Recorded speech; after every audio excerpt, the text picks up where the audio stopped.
Halo, selamat datang kembali di podcast Cerita Lama. Jadi bagaimana kabar kalian? Puasa aman ya? Aman dong.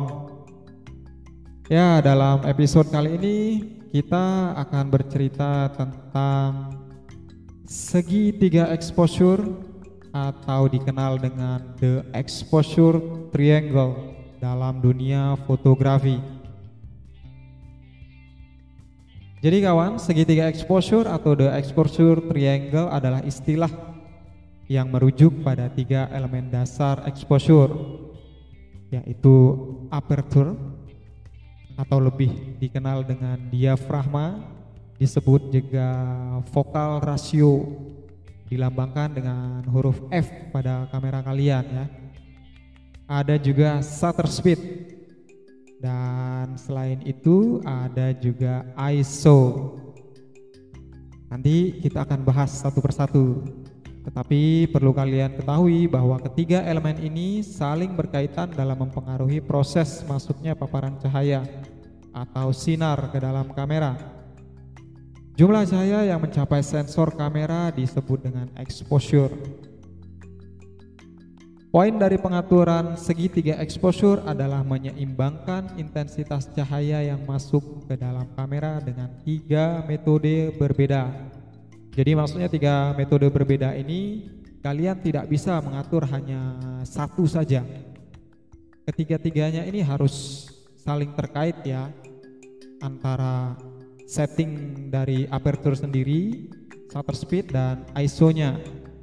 Oke, untuk aperture sendiri, pengaturan aperture dan efek yang terjadi pada foto fungsinya adalah mengatur seberapa besar iris lensa. Jadi iris lensa itu terbuka hingga film atau sensor kamera terpapar cahaya. Jadi analoginya begini, ketika kalian membuka jendela kamar, semakin besar atau semakin lebar kalian membuka jendela, tentunya cahaya akan semakin banyak yang masuk ya. Nah, begitu juga fungsi dari aperture ini sendiri. Jadi aperture ini diukur dengan f-stop. F-stop biasanya kalau diukur dengan angka itu f 1,2, f 1,8, 2,8 dan seterusnya. Tetapi perlu kalian ingat, dalam mengukur f-stop ini, semakin kecil angka dari f-stop itu akan menghasilkan cahaya yang lebih banyak dan menghasilkan foto yang lebih terang. Itu karena cahaya yang ditangkap jauh lebih besar. Sebaliknya, jika angka f-stop ini lebih besar, foto yang dihasilkan akan menjadi lebih gelap karena cahaya yang masuk ke dalam kamera itu lebih kecil.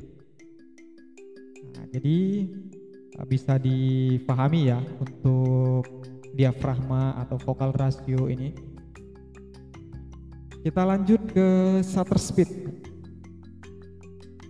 Jadi pengaturan shutter speed dan efek yang terjadi pada foto itu mengatur durasi jeda jendela sensor atau biasa disebut dengan rana kamera untuk menerima paparan cahaya. Jadi buka tutup jendelanya itu kecepatannya itu menggunakan shutter speed. Semakin lama shutter speed terbuka, maka semakin banyak intensitas cahaya yang masuk ke dalam sensor. Jadi ada yang dikenal dengan metode low speed. Kalau kalian pernah dengar tentang low speed ini, biasanya untuk pengambilan foto malam hari ya, dimana memang gambar atau objek itu akan menjadi lebih terang. Tetapi kalian perlu bantuan alat tambahan tuh, misalnya tripod yang kokoh untuk memegang kamera itu sendiri.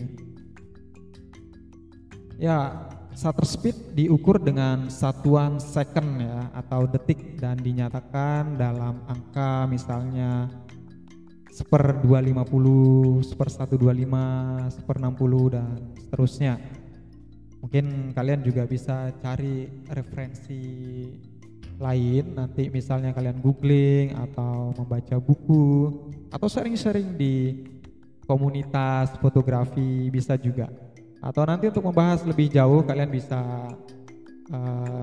tinggalkan komentar atau pertanyaan di kolom yang sudah disediakan ya.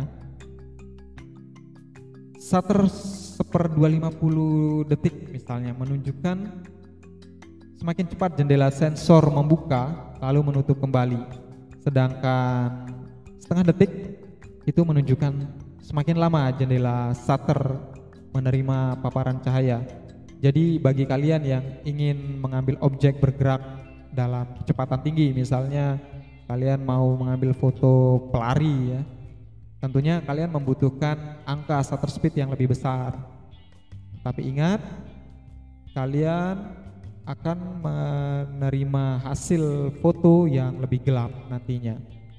Jadi kalian bisa atur tuh antara shutter speed dan diafragmanya sendiri. Kalian juga bisa sebagai opsi lain ada yang disebut dengan lensa fix. Lensa fix itu angkanya tetap ya, misalnya untuk lensa yang 128 bisa kalian gunakan selain lensa bawaan dari kamera kalian sendiri. Kalau lensa bawaan itu biasanya disebut dengan lensa kit. Oke, misalnya contoh juga ketika kalian mengambil foto air terjun dengan kecepatan shutter speed yang tinggi ya, misal 1/125 detik, pada aperture kalian menunjukkan angka 2,8, maka air terjun yang kalian foto akan terlihat seolah beku. Hal ini terjadi karena jendela sensor hanya membutuhkan waktu 0,125 detik untuk menangkap gambar objek bergerak seperti pada foto air terjun itu ya, sehingga menghasilkan efek beku karena shutter speed yang tinggi. Foto beku tersebut sebagai dampak dari shutter speed yang ditingkatkan, sedangkan long exposure atau yang tadi sempat saya sampaikan misalnya low speed biasanya disebut adalah dampak dari shutter speed yang rendah tentunya. Efek yang timbul adalah gambar foto blur atau bayangan akibat kamera menangkap foto membutuhkan waktu beberapa detik. Efek blur atau bayangan dari shutter speed rendah ini bisa kalian coba untuk nanti kalau kalian mau ngambil istilahnya ingin mencoba ya metode low speed. Kalau kalian pengen lihat contohnya, kalian bisa lihat ada di Instagram saya di @oyisadewa. Di sana ada contoh foto yang saya ambil dengan low speed malam hari. Oke, kita lanjut ke ISO. Jadi ISO ini sendiri adalah pengaturan untuk tingkat sensitivitas sensor pada kamera terhadap cahaya. Semakin rendah nilai ISO, maka hasil foto akan semakin gelap. Tapi sebaliknya, jika angka pada ISO kalian semakin tinggi, tentunya akan menghasilkan gambar yang lebih terang. Tetapi ada dampaknya nih. Dampaknya nanti foto kalian itu bisa menghasilkan noise tuh. Noise itu seperti bintik-bintik pudar pada foto ya. Jadi sebenarnya nggak disarankan juga sih untuk kalian pakai ISO dengan angka yang tinggi. Ukurannya sendiri biasanya ISO itu dengan kelipatan ya, ISO 100, kelipatan 200, kemudian 400, 800 dan seterusnya. Tergantung juga dari spesifikasi kamera yang kalian punya ya. Ya, baiklah, untuk pembahasan segitiga exposure atau the exposure triangle untuk saat ini kita cukupkan dulu. Kalau kalian ada pertanyaan boleh ke kolom komentar ya, karena ini sudah menjelang sahur.